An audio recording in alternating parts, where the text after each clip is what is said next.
Welcome to this locust dissection tutorial for OCR AS level biology. For this dissection you will need an adult locust, a scalpel, a pair of sharp bladed scissors, a dissecting or seeking needle, a pair of forceps, some specimen pins, about 4 or 5 should do, a tray with a plasticine insert to which the specimen can be pinned, a stereo or dissecting microscope. A pair of gloves are optional, and some insect saline. It is important, of course, when using sharp instruments such as scalpels, forceps, needles, and scissors to follow the safety advice given by your teacher. Firstly, grasp your specimen at the thorax in the middle and place a pin down behind its head, securing it onto the plasticine.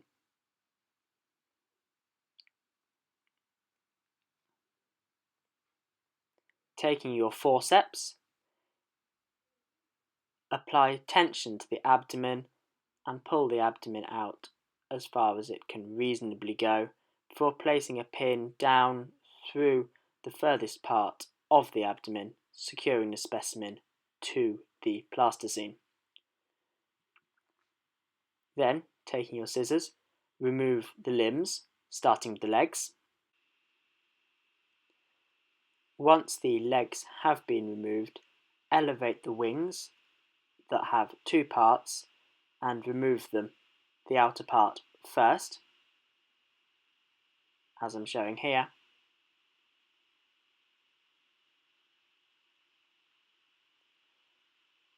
and then the inner part that has a fairly fan-shaped structure, so it may take more than one cut. Repeat this on the other side. Sometimes it is possible to remove both parts of the wing at once. If we take a look at this second locust positioned on its side, we're going to identify some of the landmarks we need to follow in this dissection. If you follow my needle here, we can see some black dots on the side of the locust. These are the spiracles, and we're going to try and cut just above them to avoid damaging the tracheae that lie below. I would recommend making your first incision fairly near to where you place the first pin, using a pair of sharp bladed scissors, cutting down. Making an incision here avoids doing damage to the gaseous exchange structures.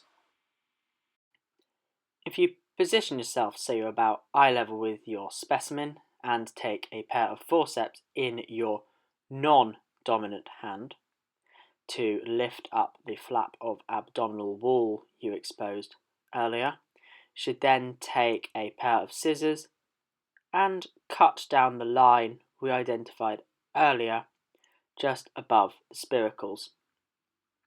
A scalpel will also work and provide a nice, gentle incision as long as it's used with light pressure. It is extremely important when using a scalpel, of course, to ensure you are always cutting away from yourself and that the blade is sufficiently sharp for the job. Dragging the tissue of the locust is not great as it will damage it, so repeated gentle motions of the scalpel are best. Once you've finished on that side, do feel free to spin the specimen round like I'm doing here, so it's in a better position for you to undertake the next cut. But you can start with a scalpel or with a pair of scissors, whichever you feel is best. Like I am at this point, you may encounter a fairly hard bit of exoskeletal tissue, which can be overcome by taking a pair of scissors.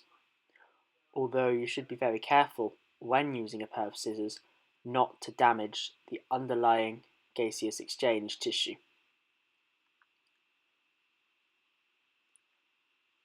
Interchanging between the scissors and scalpel offer the best dissection performance. Your signal to stop the dissection should be when you reach the hard tissue of the thorax of the locust. Next, you need to remove the flap of abdominal wall you have made incisions at either side of in the previous step. To do this, take your forceps in either your dominant or non-dominant hand, whichever gives you best control, lift up the flap and detach any structures from it that may remain attached using your seeking needle. It's very important to be very gentle as the structures are very delicate. The main objective of this dissection is to examine the gaseous exchange structures, and to do this we exploit the property that structures containing air will float upon submersion in water. We take a few hundred millilitres of insect saline and add them to the dish containing the locust pinned to the plasticine. Enough saline is enough to actually submerge the locust so that white structures begin to float upward towards the dissector. The larger sacs here are indeed the air sacs, with the smaller tubular structures being the tracheae. The fine, silvery white, almost hair-like structures are the tracheoles. Some great places to see this are running down towards the red structure at the bottom of the abdomen, which is the gut, and around the yellow structure at the centre of the abdomen up toward the thorax, which is the gonad or reproductive organ. This is a great time to get out the stereo microscope to have a little look down, as some of the smaller structures, especially the tracheoles, look best under magnification. Thank you very much for watching. I hope this has been informative and helpful.